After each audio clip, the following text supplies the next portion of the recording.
Hey,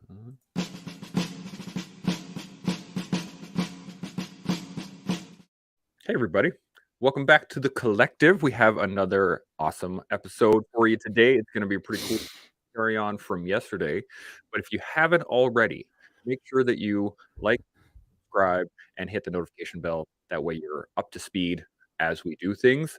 And we'll just dive right into it. So unless you guys have some thoughts beforehand, before we get into anything, any thoughts? And there's Tim. Look at Wow. Yeah. What's up, brother? Hello, Timmy. How you make it out? Good, buddy. I'm loving How's the everybody? tie-dye. Good, man. Good. I got to say, the tie-dye really makes your eyes sparkle. 1, 2. I'm not. I think you're connected through your webcam right now, I believe. That's probably where the audio is coming from. But yeah, so today we're going to talk about conflict resolution, as far as I know. And I'm wondering, anybody got any thoughts on that right off the bat? No, I think just pick up where we started off yesterday. Maybe we can conflict resolute what Tim's going on for the moment. No worries, Tim. I'll work with you off to the side. I'll let Seb take the wheel here, and he can start chit-chatting about what we were talking about. So, give her, Seb. Yeah, I think part of the reason why I wanted to speak about conflict resolutions is because I've seemed to, or I don't know if it's an increase in conflicts in business partners or relationships or friendships or whatever the case may be. There seemed to have been a lot of drama, and I think maybe during the pandemic we had a bit too much time on our hands, and there's there is a lot of polarization and things, and it is possible that it's sort of bled into what we're seeing right now. But anyways, it really doesn't matter. At the end of the day, I've had a few people approach me with to bounce some ideas off of me with respect to resolving conflicts, especially in the business relationships. And I started to identify some trends, as it pertains to those specific failing relationships, rather. And one of those trends is the inability to look at things objectively without an emotional investment. And we are talking about an emotional overinvestment, because we all have a certain degree of emotional investment. But looking at a problem and having a conversation with somebody that you are familiar with, that you perhaps are friends with, that you definitely should, respect. Otherwise, why are you in business with them? And do so without overbearing emotions and really lose your mind. And now the escalation starts, and it's done. The relationship is over. And so yesterday, when we were talking about communication, this was sort of the background behind my suggestion to roll right into a conflict resolution piece. Mm-hmm. So I think you're right. I really do. I think one of the biggest issues is the fact that we have time on our hands. Right, through COVID, people actually had time on their hands to kind of stew on things without having to immediately engage with somebody, because they're at home or they're through virtual or something like that, because there's no physical. I'm reminded of I think it's a Mike Tyson quote, right? Everybody will talk stuff until they get punched in the face, or everybody's got a plan until they get punched in the face. And the lack of physical closeness, I guess, or physical proximity allows for a lot more talk and thought than actual conversation or conflict resolution. What do you guys think? Well, yeah, I agree to some degree for sure. Things usually get sorted out a whole lot quicker in 3-dimension, but they can still get sorted out in the digital dimension. And so, to Seb's point, not that I'm disagreeing at all. I'm just simply trying to build off it in the sense of, I think that a lot of this did come out of the pandemic. And so I also think that there's far too many hallway passes being given. And so that's the part about the Mike Tyson piece in the digital world. I'm just not going to constantly give out hallway passes. And I'll give you a real world example from this morning. Just before I hopped on, into my live IG chat. I was listening to a guy. It was about a 20-minute long YouTube video. He's a veteran. He's actually a Canadian veteran, and he was talking at some length about a subject, and he kept referring back to the past, how he'd been done wrong, and woe is me, and why did they do that to me? And so the majority of the conversation was about trying to lay blame in the past, a year ago, 2 years ago, 3 years ago, whatever the case is, and still living in the past. And all I could hear in my head was, bro, stop whining. Get with the program. Live in the real time. You can complain from now till the day you die about what happened 2 years ago, 3 years ago, whatever, and it ain't changing a freaking thing. The only thing it's doing is holding you in the mud. You're stuck in the mire of your own mind. And so, like, whatever it takes for that individual to move forward, he can't do it by himself. So now it's my job not to hand out a hallway pass and ignore that he's stuck in the mud. If he reaches out to me, or if he's, if he might not hear this, I'm not going to use names, but I will generalize and say, if you're still complaining about what happened in the pandemic, shake your head. That was 2 years ago. Do something about your life right now, today, to improve it. Instead of complaining about last week, start thinking about today. What do you think, if you were able to speak with him one-on-one directly, and he starts giving excuses, starts coming up with, oh, well, there's this reason and that, and I can't do this because of these things, and so on and so forth. When people start complaining or whining or, using external forces to explain why they are the way they are, how do we engage that without exacerbating the problem? Depends on the individual, and it depends on the setting, and it depends on all kinds of things. Depends on kind of what the outcome is that I'm hoping for. But here's a pretty simple way to do it as far as I'm concerned. If I'm sitting down with a guy, or if I'm speaking with them digitally in like maybe a private video chat, I can look at the individual and say, how long do you need to list all of your complaints? How you've all been done wrong? How long do you need to complain about the world? 15 minutes? Okay, let's do that 15 minutes, and then let's not complain about any of that stuff anymore, because I'm really not into cyclic or repeating complaints. Get them all out of the way, cleanse your head, and then we'll start from scratch, and we're not going to go back and re-talk about all of those talking points that you were complaining about. Let's figure out how to move forward. Let's not live in the past. That's where I would start that conversation with that individual. Seb, what about yourself? Yeah, I agree with Shaun with respect to it. It's very dependent on the nature of the relationship, is dependent on if the person sought you out for that specific purpose, then it kind of opens the floor up, right? If you're injecting in somebody else's life with sort of unsolicited advice, then I may take a different approach in that. But there's all kinds of strategic communication ways to address a problem, and sometimes even maybe and I've done that before, where I know somebody has a certain tendency, and I will actually speak to myself as having the same tendency, and I will speak to what I do to resolve that. So instead of having the conversation with them about how they should be fixing this and that and the other thing, I just mirror their behavior and say, when I do that, this is what I do to stop, right? And so if the person has a little bit of self-awareness, it's like, oh, I do that too.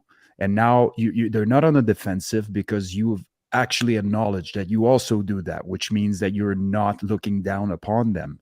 And that's really, sometimes strategically. Now, yes, I am a big fan of having the straight up conversation. But sometimes the straight up conversation just doesn't lend the results that you want them to have. So sometimes using some strategy around your communication style can help. So that's, sort of one way to do it. Now, the second thing is, I would go down the exact same route as Shaun is saying. For me, it's all about that victim mentality. And if you don't kill that, it will kill you. I can guarantee you that. There is zero denying of the harmful effects. Humans are already consistently loaded with negative emotions. If you go down the victim mentality, you make it worse. And it's just now you're essentially neurotic in your thought process, right? Which isn't gonna yield the results that you want. And so there is no doubt. And so it's a fine line, right? Because you have to have the ability to not necessarily invalidate certain things. And Shaun isn't, by saying, I give you 15 minutes to offload your grievances, right? Or something like that. Well, that to a certain extent validates the person, what the person has gone through, and gives them a platform to kind of air it out. Cool. Done. Okay. How do we fix it? How do we move forward? What is the plan here? You can't stay in the past and move forward. It just doesn't work. Right. And so that's where the conversation would go after that. Victim mentality. You'll manifest it. Right. Yeah. You know, I'm glad you raised that point, Seb. I failed to raise it, but you're right on the money. Like, and the luxury of being me, the good part about being me is I can sit down in front of anyone and literally use myself as the worst possible example of how not to do things. I've just done things so wrong so many ways, so many times. I've failed in so many weird circumstances that there's rarely a time that I can't sit down across from someone and say, yeah, I totally don't understand how you botched that. I usually preceded them by several years botching it. So I've got no issues with using myself as the bad example, because I've usually done it pretty poorly in the past. So that's really super important. Thanks, Seb. Now, in terms of, dealing with somebody one-on-one, that's, someone comes to you for help and they start complaining and you let them air it out. I mean, a lot of people just want to be able to air their grievances, right? And once it's aired, then they go, oh, okay, now they can make a plan and they can move forward. But let's also think if it's third party. If it's, you're walking. Oh, hang on a sec. You want to go back?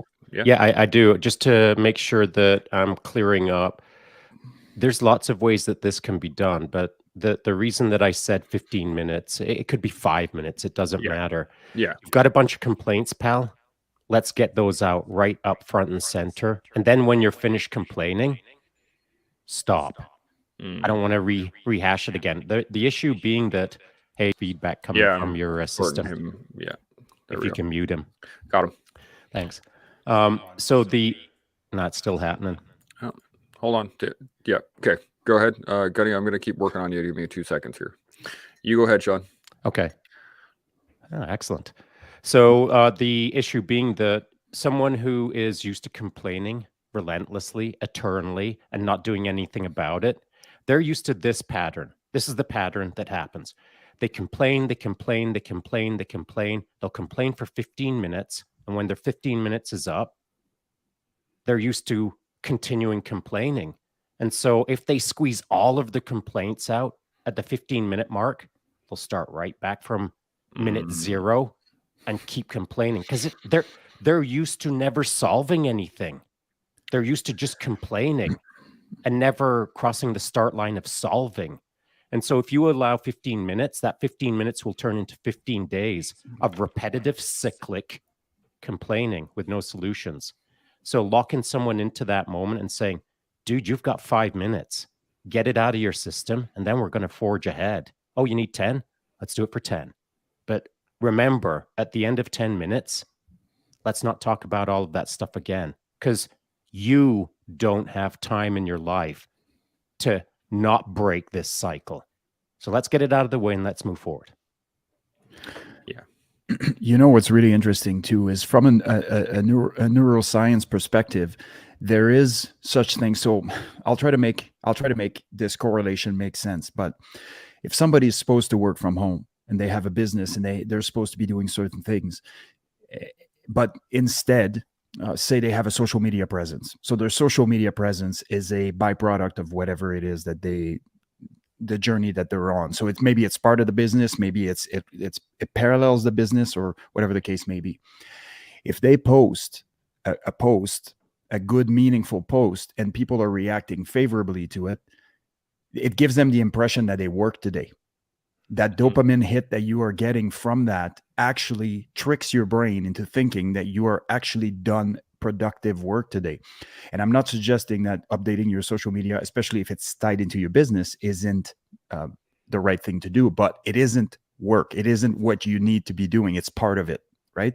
So if there is certain things like, finances or whatever the case may be related to the business, you tend to think, well, I did what I had to do today. I worked today, and then I'll do it tomorrow. And then tomorrow you get back, and what do? You get back on social, and you get your dopamine hit, and you again feel productive. It's exactly the same with this. Every time that somebody communicates their complaints and you're having an extensive conversation about the things that bother them, they feel better. And so once that happens, it becomes cyclical because they want to get that feeling again. So once the emotions, which we know the emotional mind doesn't have a concept of time, once the emotions starts bubbling again, they go exactly what made them feel better last time. And that's what the problem is with that. It's in order, and one of the ways is I like to frame it with my client is we're going to acknowledge all of this, we're going to do all of this, and then we're going to set up a plan. And then every time that those thoughts are percolating in your mind, we're going to logically override them so that we can move forward with the plan that we already established. We will not allow ourselves to go back there. We'll acknowledge that, the negative emotions are there, that they're present, and that's it. Aside from that, we're going to continue working, And so sometimes I will tell my clients, like, look, this isn't going to make you feel as good as it perhaps makes you feel when you're offloading to somebody else and somebody sympathizes with you or whatever the case may be. But it actually is meaningful work. We are going to move forward, and eventually you will no longer need that crutch, to overcome. Yeah, that's a good point, Seb. And, I think one of the critical parts that you said there, at least to me when I was listening to it, was having someone understand that even though it might not feel like they're moving forward. And so it's making that connection of, it doesn't feel like I'm killing it today, but I am killing it today. I'm crushing it today, even though it might not feel that way. And so contextualizing what moving forward, the definition of moving forward looks like or means to that person. It might be that classic case of simply establishing a minor milestone right in front of their nose that is like 3 days away or 3 weeks away, whatever the case is, a milestone that they can execute against and feel like, oh, look, I am changing. Oh, I am making advances, etc. I was actually just talking to my wife about this. I referenced something that you had said earlier, was that, incremental growth can't be seen unless it's in hindsight. And that if you can't see that incremental growth, it feels like you're not going anywhere. Mm-hmm. And I use the reference, that little, that castle Lego set that I'm building. I've been working on that little bits at a time for weeks now. And my aunt came over and was like, wow, look at all the work you've done. Holy cow, this is amazing. You've done so much, like it. Oh, wow. And I was like, but I haven't really been, like, it doesn't for me, it doesn't feel like it, because I have so incrementally seen it built that I'm not seeing the changes in the system. And I think in terms of, especially in the complaining realm, when people start to get into that negative cycle that you're talking about, Seb, where everything is just constantly bad and nothing ever comes out of that cycle, because they're just, I used to call them rage spirals or complaint spirals, because you just go down and it's a negative place to be. But the key thing, like Shaun, you're saying, give yourself something to look at. Give yourself a little win. As we said when we first started this whole thing, give yourself a little win today. Once you have that little win, cool. Now give yourself 2 days to make yourself another little win and continue to progress on it. It's not an easy road. And especially when you're dealing with internal conflict, it's easy to feel like you're the one being beset upon, but rarely are you. Rarely are you. It's difficult in today's society, because society is being not brainwashed, but is being convinced that you get everything you want now. By the end of today, you'll be fixed. By the end of the week, you'll have your yacht. I mean, that's just the way things are being delivered as a message. It's not quite instant gratification, but it is, if you can dream it, you can be it by tomorrow. But that just isn't the way it is. I put up a photo yesterday in my Instagram stories, and it was a photo of Evan from precisely 5 years ago yesterday. Mhm. And he was popping a little bicep, which was about that big. And I had my fingers up next to his bicep like that, pointing at it. And so his bicep was embarrassingly small. And in context of today, 5 years later, and the verbiage that I put under it was, you plant an acorn, man. That's what I was doing, was just planting that acorn. That's what you do. It's a long game, man. That bicep was not impressive. But 5 years later, that bicep will choke you to sleep. And so that's just the way it is, man. You can't see it in the moment. You can only see it upon reflection. Mhm. And the longer you can look back, the clearer it is. Time strips out the white noise. Context is delivered through time. And looking at things a week ago is way different than looking at things a decade ago. That's where you get clarity. And so that's why I always ask people to commit to a 10-year program, commit to a 10-year project, call it what you want, but you've got to look for something more than just by the end of the day, because Yeah. the end of the day isn't that important. It's the end of the year, it's the end of the decade where you'll really see the true messages. Go ahead, Seb. Oh, just short, with that, to get on board with Shaun, there's also the feeling of accomplishment that you have once you've invested a lot in something and you were consistent over a long period of time, and you have seen people fail or leave the very endeavor that you're engaged in, is actually very difficult to capture, and it's very difficult to articulate how good it feels, but it's one thing to do something and to gain results, favorable results on short order, and it's another thing to spend 5 years polishing a craft and getting to an end result that is favorable, and look back and go, man, this was 5 years of work, day to day, day in, day out, and with all the associated pain. And it just has such a sweet sort of feeling attached to it, more so than if you accomplish it quickly. Yeah, and these are moments that throwing that little photo up of Evan, and he's been on the mats for 7 years now. It should act as a nice little beacon for any parent out there, or any individual out there who can think, wow, man, yeah, the acorn, plant it, let the oak tree grow. It takes time, but you got to see the long game before you can enter into any game and become effective, in my opinion. Yeah. And it really, if you don't see the long game, if you're only ever concentrating on today, you'll lose hope. There's nothing for you to keep looking up at, and like to look at the horizon when you're in the midst of the difficulties, because you gotta have a goal. Otherwise it's just all pain. You got to have a beacon. You Yeah. got to have, and that beacon can then turn into a plan.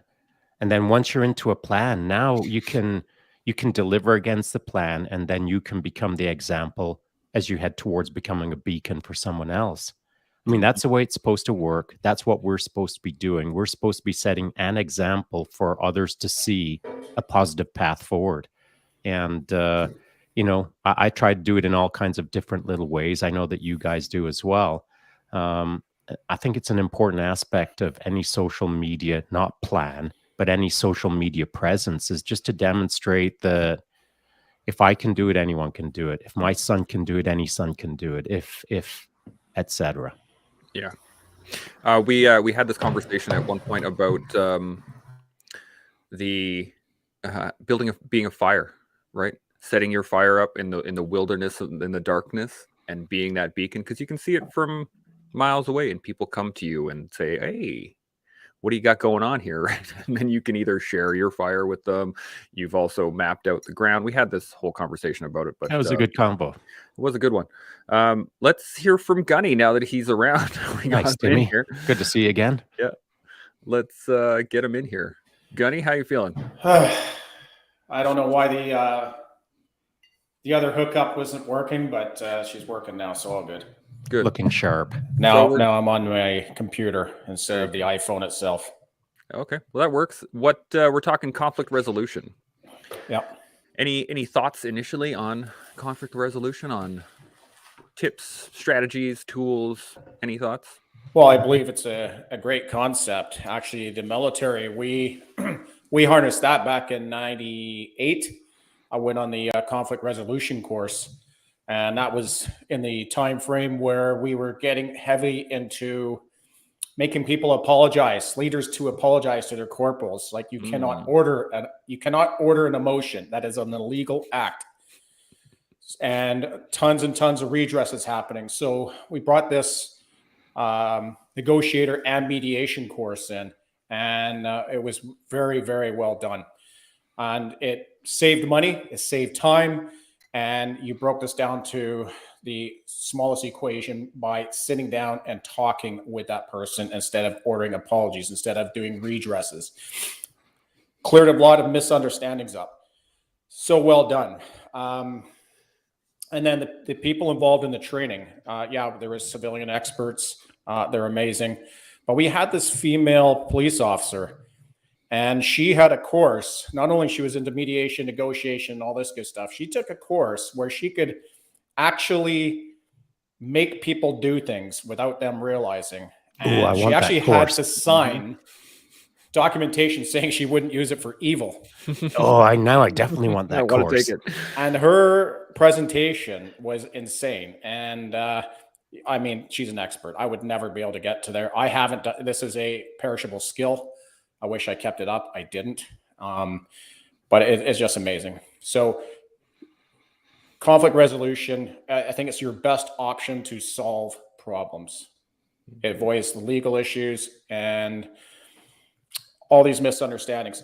And it was quite interesting. I forget which African country it was, but this was established by these guys originally, from documentation. Obviously, other cultures would have had this, but the documentation on this went back to the 1500s of the tribal elders would hold these negotiations and mediations, and that's how they solved everything because they didn't have law. So that was law at the time. Hey, Tim, not to put you on the spot, but do you remember in that the most impressive presentation by that female mediator? Do you remember what the biggest takeaway was from that? What impressed you the most? Maybe is the best way to ask the question. I really can't hone in on that one thing.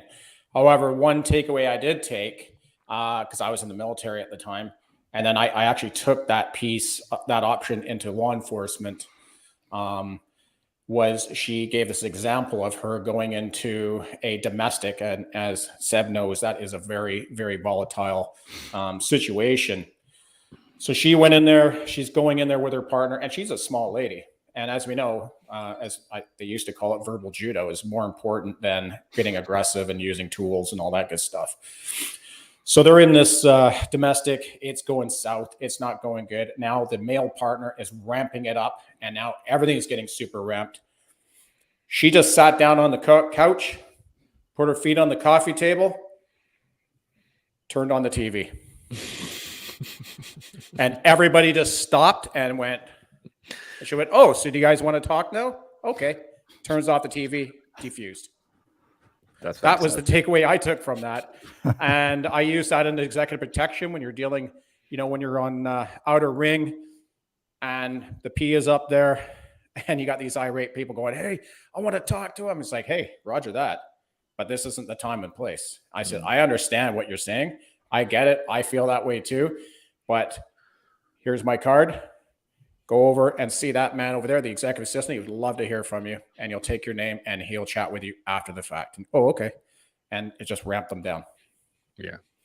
That's an amazing point that you brought up, that in distraction, and not in a bad way, but Pattern just interrupt. pattern interrupt. Exactly. OODA loop at its finest. OODA loop at its Sure. finest. I like it.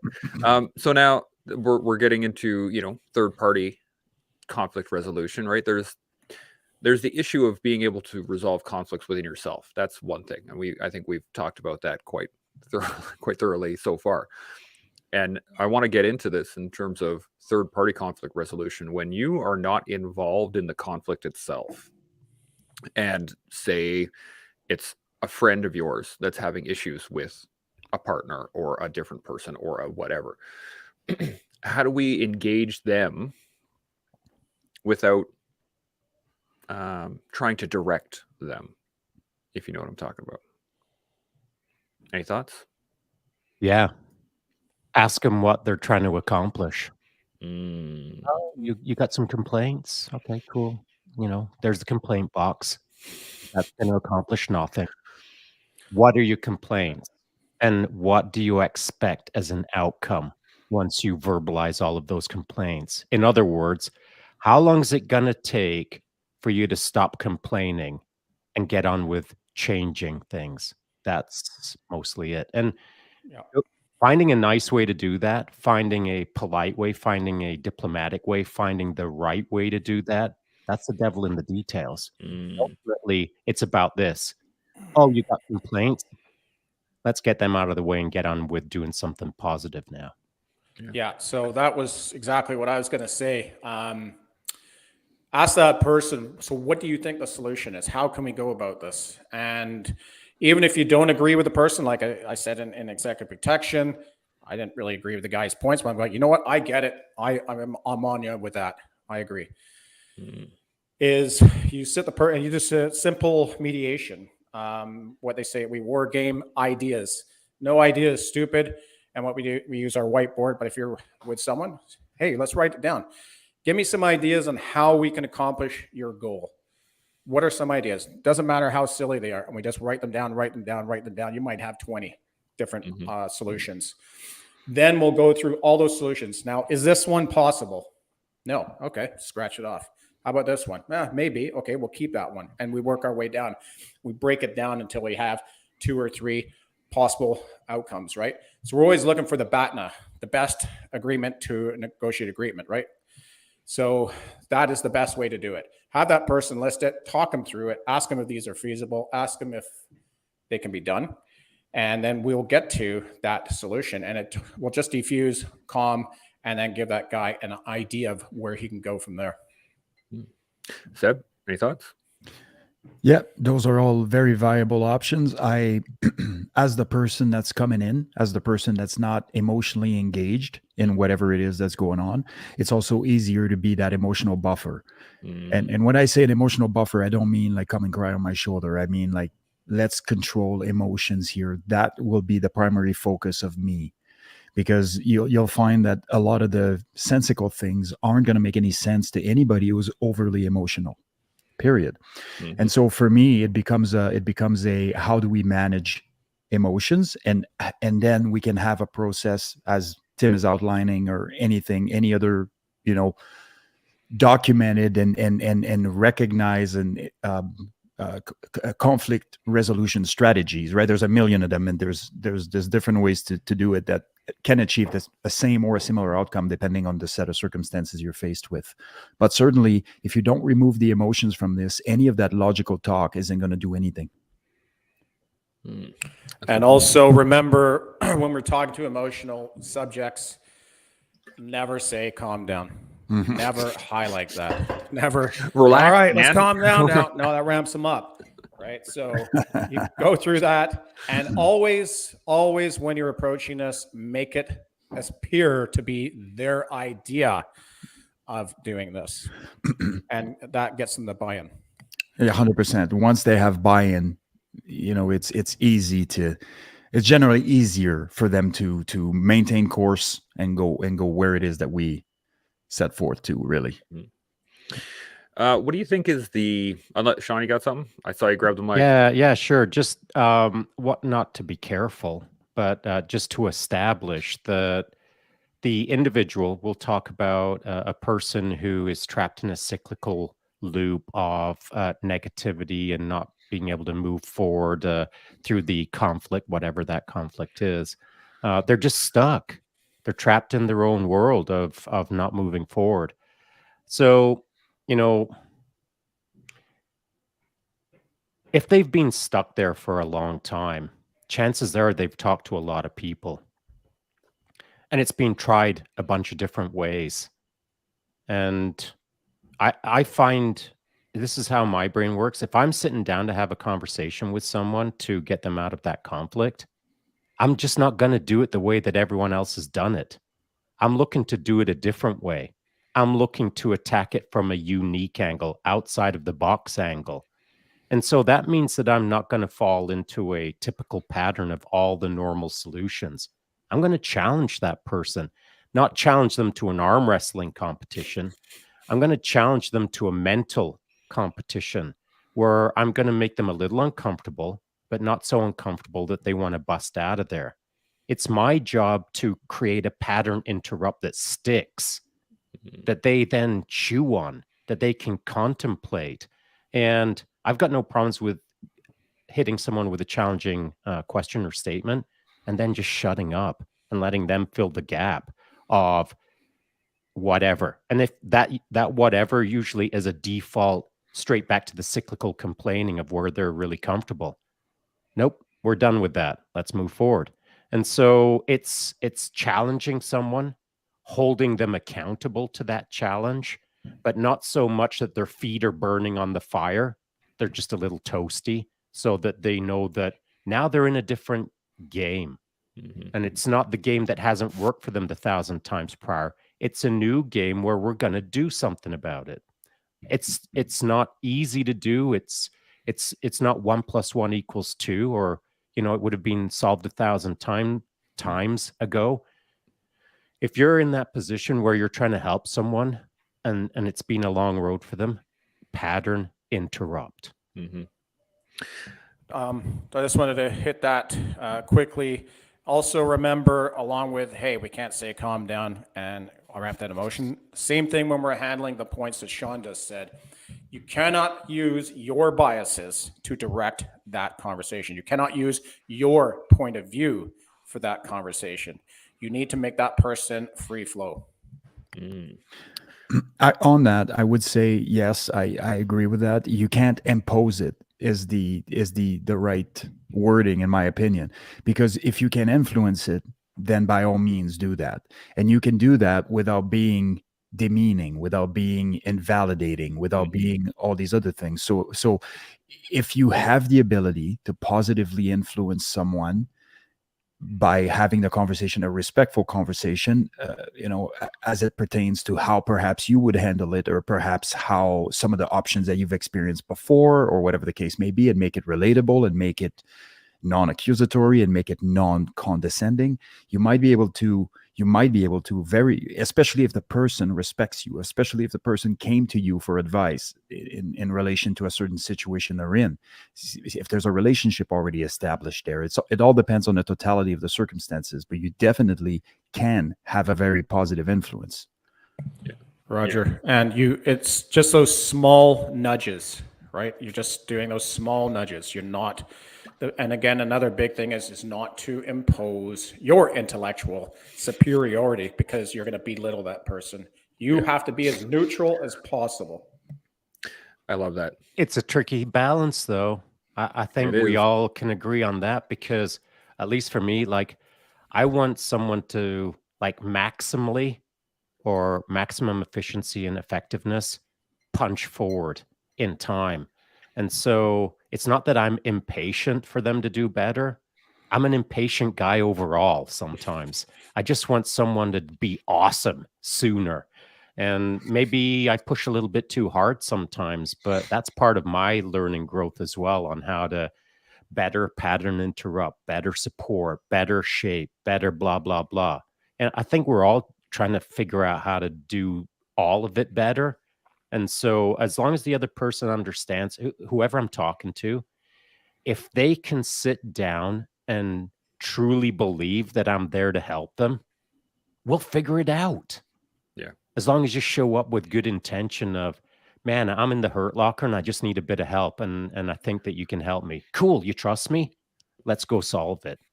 Yeah. It's where it all falls apart is when the other individual either shows up falsely, or somewhere in the process, they disconnect from the idea that they showed up to be helped, or they showed up trusting me, or they showed up in a positive manner. And at some point they let it go sideways and I wasn't aware of it. So if you're in a relationship with someone and they're trying to help you, or you're trying to be helped, keep it real on the daily if you have to recalibrate the person who's trying to interact in a positive manner with you. If you're having a tough day, let them know that you're having a tough day, but not just moaning. Don't just whine. You're having a tough day because of ... And then now there's something that both of you can sink your teeth into. Yeah. There's a great point that you guys kind of glossed over, and it might be just the fact that you guys are you're pretty good at managing conflict here, is that a lot of people can sit in a very negative situation for a very long time with and still think that they're doing right, that they're doing their best and they're trying hard, and they're it just keeps happening to them, and it just keeps like, all these people just don't like me. And it's very easy to get into that state of self-isolation and being in a hole and Victimhood. victim mentality for sure, but also without realizing that they're doing anything wrong. Mm. And I think that's a key point, is that you can literally sit in a horrific situation because it's the norm. And that like that's a good piece of that's true. But we've all talked about it, and I remember Chance and you and I have talked about it, and with several guests, and it's a classic case of, but really, we all know in the heart of hearts that we ain't doing it right. Now we can pretend that it feels normal for all of this to suck, but deep down inside, you know that you're doing it wrong. That's just the way it is. Everyone knows that. It's just how much we obfuscate it, how much we hide it, how much we pretend. But we all know that we're doing it wrong when we're doing it wrong.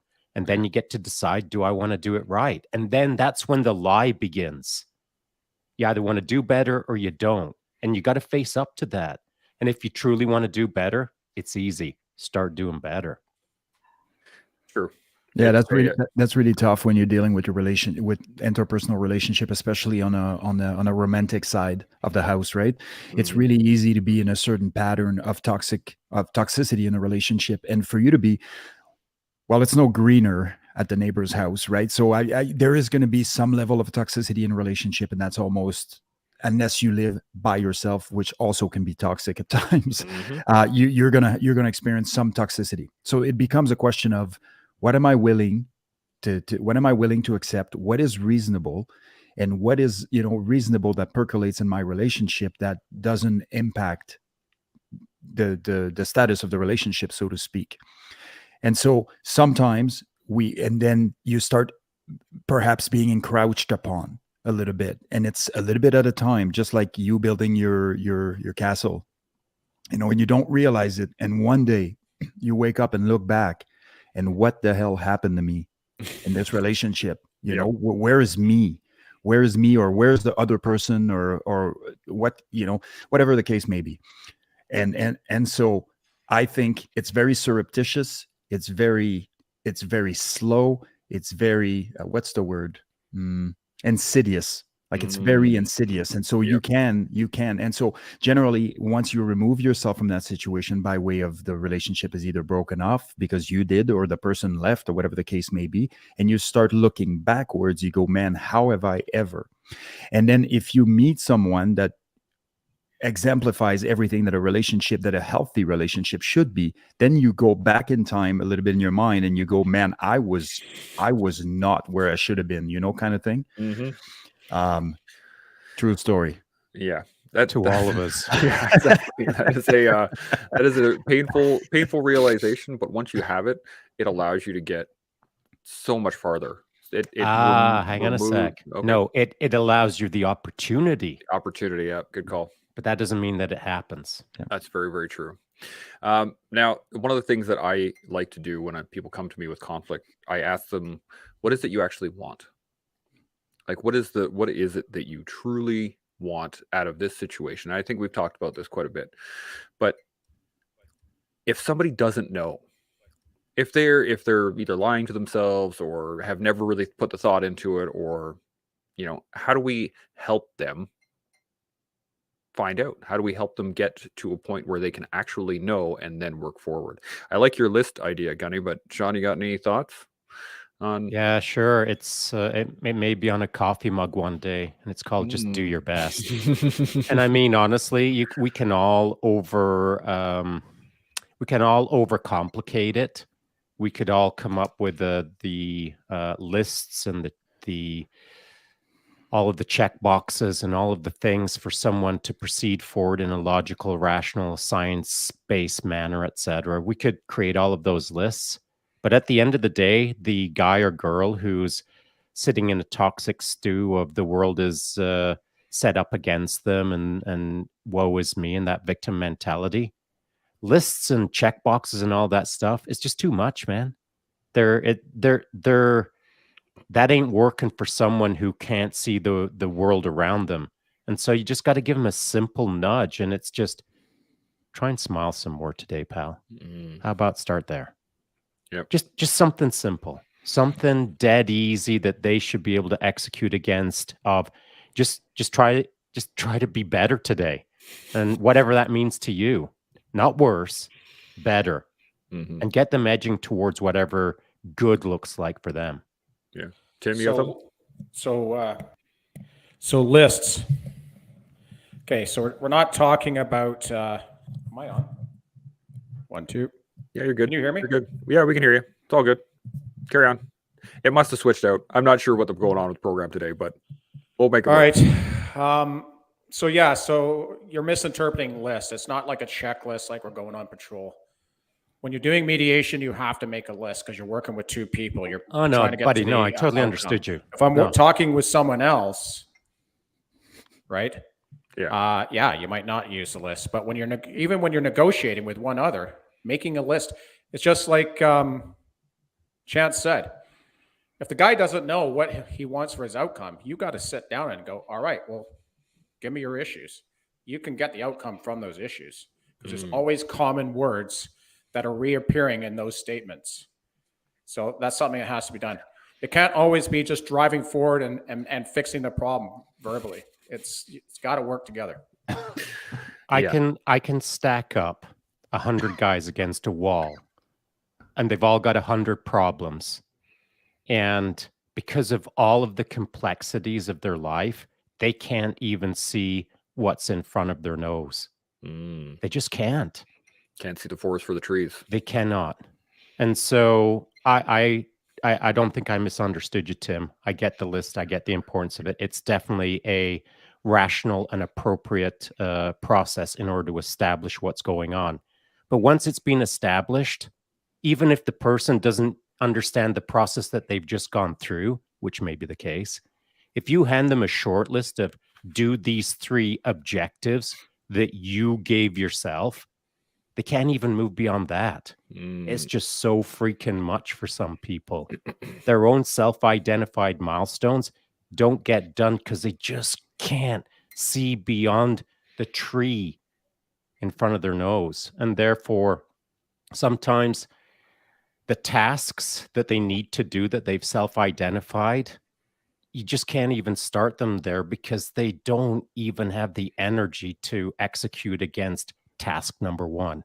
And so sometimes it's just a case, at least in my opinion, based on what I've interacted with over the last year plus, you just got to look at a dude and say, hey, man, just try to smile today.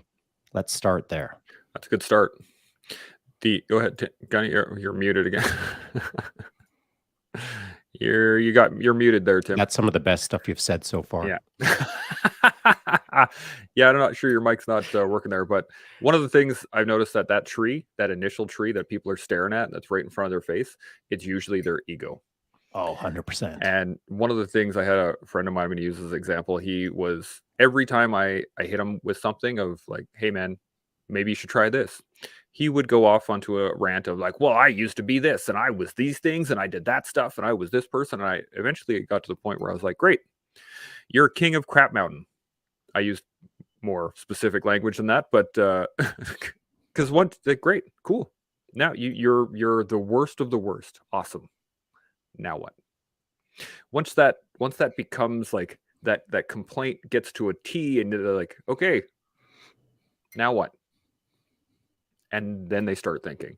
And once you can get over that hump of the ego of them trying to prop themselves up, but I used to do this, or I was this thing, or I am blah blah blah, that's when you can start the work, at least in my experience. Any thoughts on that? Yeah, it just becomes a crutch. I think we've talked about it before. The past is the crutch. The past is the excuse. The past is the look at me go. I did all the work 30 years ago. Yeah. And I'm still living on that hat, that T-shirt that says I used to be awesome. We all know that that's a fool's paradise. Mm-hmm. So I think that Tim's back in the game. And so I think that the idea being that I've met a number of people like that who just can't move beyond their own internal dialogue of I used to be a superhero a long time ago, and I'm just going to stay sticky to that idea. But again, I think it's our job to maybe not finger wag, but it's our job to inspire, act as a beacon, demonstrate that all of us can do it. Any fool can do it.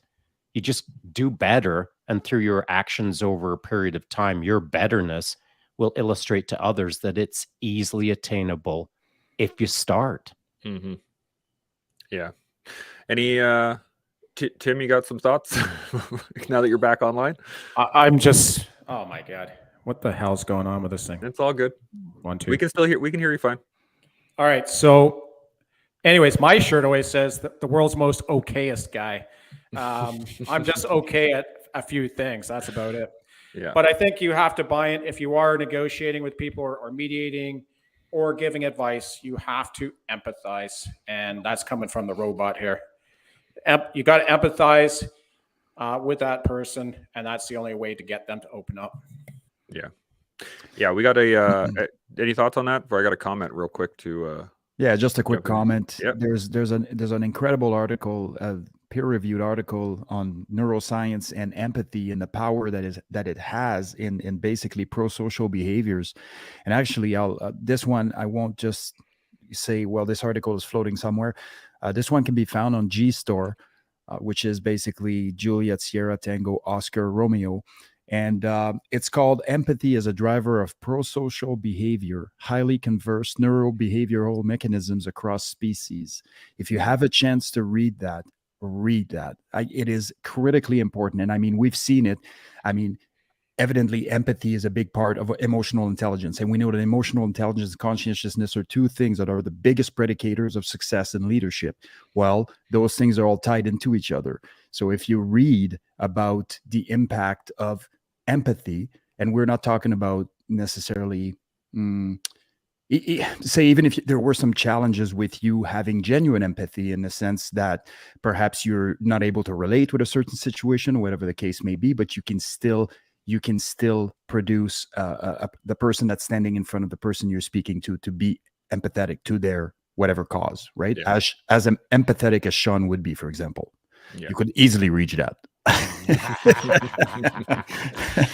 So we got a comment here from Gerben telling someone to, he corrected it here, telling someone to smile a bit more today. Assume someone is ready to hear you. That initial tree in the face is often an inability to accept help. If you want to help someone or want the help, but are not ready to accept the help, how do you get to the point where the help / the conversation is even possible? Can I jump on that real quick? Absolutely. Dude, I'm going to give you a straight up answer for me. If a person is not ready to be helped, I'm not trying.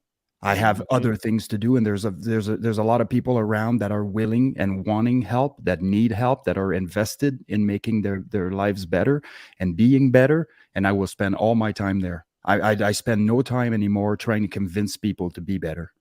That's a decision they have to make before I step in. Yeah. Sean or Tim? Yeah, I Unless it's agree in a with that. Unless it's in a professional setting where I have, by way of my position, have to address conflict, that we're talking Right. about something completely different. Yeah. Agree, totally agreed. Sean and I have encountered someone where I've been helping for over 6 years and doesn't want help. So don't waste your time. Don't waste your effort. It's emotionally draining for yourself, and you're not helping him or yourself. So yeah, you gotta. I love what Seb said. The person has to be willing to take that advice. Yeah. Sean? Yeah, and to build on that, I'd say it's tough, man. Like I should have listened to my peers in respect to this individual. I never should have wasted a second of my life that could have been directed to other people who were not only wanting to change, but weren't going to fight change. I Mhm. mean, it's sad that I put time into that individual, and it was an uphill battle that I fought. That it felt like I was in a combative event right from the get-go, and my time could have been used more wisely. And so, to Seb's point, I just won't spend any more time with someone who isn't wanting to change. And the other piece that I wanted to add is on the empathetic perspective. And I don't want to suggest that that's not important. What I will suggest is that you also have to have a critical eye on the person in front of you who is seeking empathy, Mhm. because perhaps this conversation that they're entering into in those first few minutes is a repetitive cycle of 15 minutes of complaining so that they can get all kinds of empathy. And then they're looking to do another 15 minutes after that 15 minutes is done because they didn't get enough empathy, because they're an empathy vampire. Mhm. And so you've got to be super careful, like that negative energy pull. You've got to figure it out pretty quickly. We've only got so much time on the planet. You got to spend your time with cool people doing cool things. Yeah. Go ahead, Tim. Yeah, I like what he said there. And also, don't also think of being empathetic as in giving them that leash, basically, like Sean said, where they just want to hear all this stuff. It could be something as simple as, and you can even consider it an OODA loop, is just go, hey, I love your glasses, or I love your shirt that you're wearing today. And that makes that person go, oh, hey, it's about me. Thank you. I love that. And then they're going to actually start to listen and talk. And that's such a simple trick. Yeah. I do love your shirt, by the way. Awesome. I love the tie-dye. This this sniper made this shirt. We went up to the DZ one day and we made 60 of these and silk screened them. And this actual one I did, and yeah, I'm loving it. Who would know that I'd be wearing tie-dye One day. Well, as I look at it, what I see is a nice combination between land camouflage and ocean camouflage. There you Dude, go. you could blend in at least 2 environments. Yeah. At least partially. At least partially. just stay on the beach. You'll be good to go. But anyways, Chance, you just proved what I just said, because I just immediately went into talking about the shirt, right? So it's such an effective tool. Yeah, it is 100%. Gerben adds a little piece here. Fair point. I guess I only approach this from the perspective of already having a relationship / vested interest in the person who needs help. The dynamics change dramatically if you offer the help from outside and have more people in need of your help than you have help to give. And yeah, this is, Sean put it at one point that, you give 3 shots, right? Somebody who needs help, I'll give them help. And if they come back, same thing. Okay. Same thing. 3rd time. No, we're done. I mean, Seb, yeah, and not only to protect yourself, but to protect the time of people who you haven't met yet. Yeah. The future people who need help. And I'm not saying that I'm out there helping all kinds of the world, but if any little bit of time that I've got to give, I want to give it to someone who is interested in being awesome, not negative. And so, I mean, I don't want to sound mean-spirited, but there's only so much time. Yeah. That's a fact. I think of it this way. An hour is just an hour until it's the last hour of your life. Yeah. Now, what does it feel like, and what does it represent to you, and how important is it, and what would you do with it if you were given it and you knew it? You know, we're wasting every time I invest in somebody that doesn't want to be helped, or is not willing to do the things that they need to do to be helped. I have to manage the time that I invest in, because that hour of my life that I have given, I will never see back. That's a fact. Like, it's a giant investment. That is what makes communicating with your friends, say calling them, cold calling them, doing certain things so valuable, is because everybody's busy. There's no question that that's the case. But if you make an effort to connect with that person, then you have given them the gift of 45 minutes or 30 minutes or 20 minutes of your life that you will never get back. Right. So that's kind of how I look at time now. I don't look at time the way I used to, like an infinite amount. It just keeps going, keeps recharging the bank, because it doesn't work that way. Yeah. Well, we are at an hour here. Speaking Again, of time. Thanks for hanging out with us, boys. This has been awesome. I'm glad we got the audio stuff sorted out, and Gunny can actually join us, because that would have been an unfortunate sequence of events. But before we go, any final thoughts on conflict resolution, communication, or keeping it real? Anything? Gunny, you're up. Just be open. Again, don't be biased. Don't put your thoughts on the subject. If you're working with someone, you need to guide them.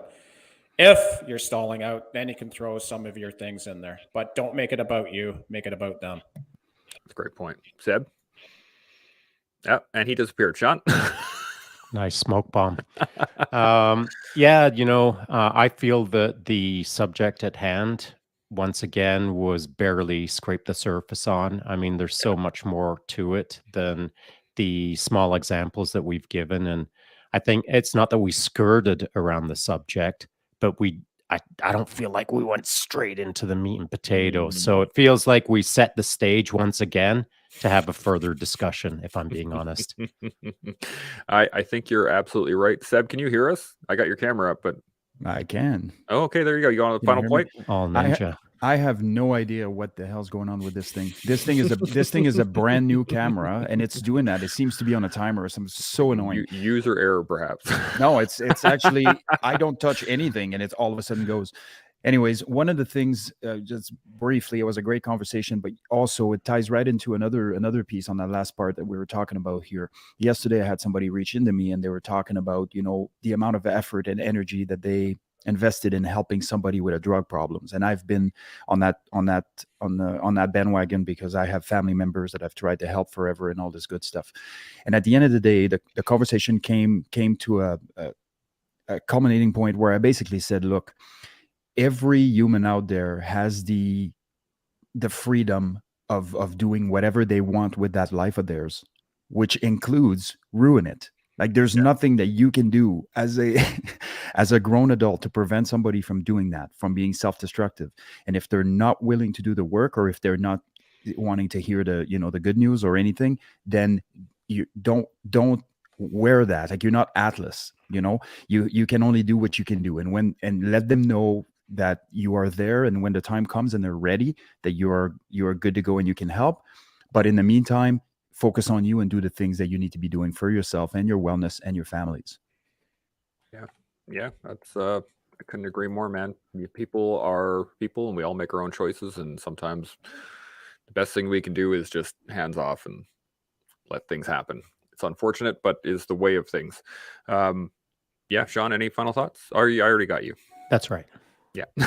All right. Well, Tim, Seb, Shaun, thanks again for being a part of this. We just spent an hour of our lives trying to help the people around us to learn, build, and grow, as well as ourselves to learn, build, and grow. And that's, I think, what we do here on The Collective. So we'll talk to you all tomorrow. Have a good night. GMO. GMO.